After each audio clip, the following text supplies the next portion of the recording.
हर दर्द जी तूं दवा दिलबर मखलूक जो मुके मोहताज न कर। हर दर्द जी तूं दवा दिलबर मखलूक जो मुके मोहताज न कर।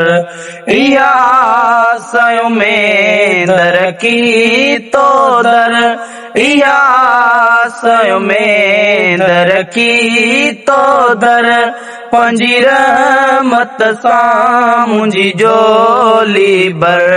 हर दर्द जी तूं दवा दिलबर मखलूक जो मुके मोहताज न कर। हर दर्द जी तूं दवा दिलबर मखलूक जो मुके मोहताज न कर। दे पंहिंजे घरां त वेही खावां मां पाण खावां ऐं खारायां। दे पंहिंजे घरां त वेही खावां मां पाण खावां ऐं खारायां। ओ तुंहिंजो शान गायां ऐं गारायां तुंहिंजो शान गायां ऐं गारायां। तुंहिंजे फैज़ कया हिन ॻोठ शहर। हर दर्द जी तूं दवा दिलबर मखलूक जो मुके मोहताज न कर। हर दर्द जी तूं दवा दिलबर मखलूक जो मुके मोहताज न कर।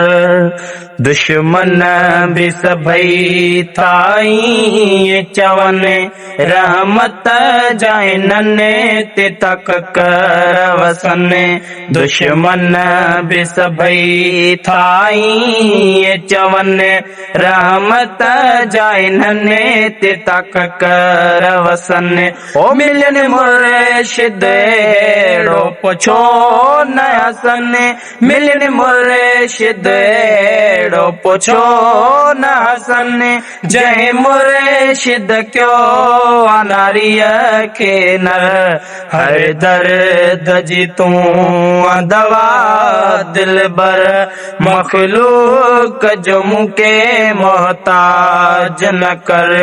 हर दर्द जी तूं दवा दिलबर मखलूक जो मुके मोहताज न कर।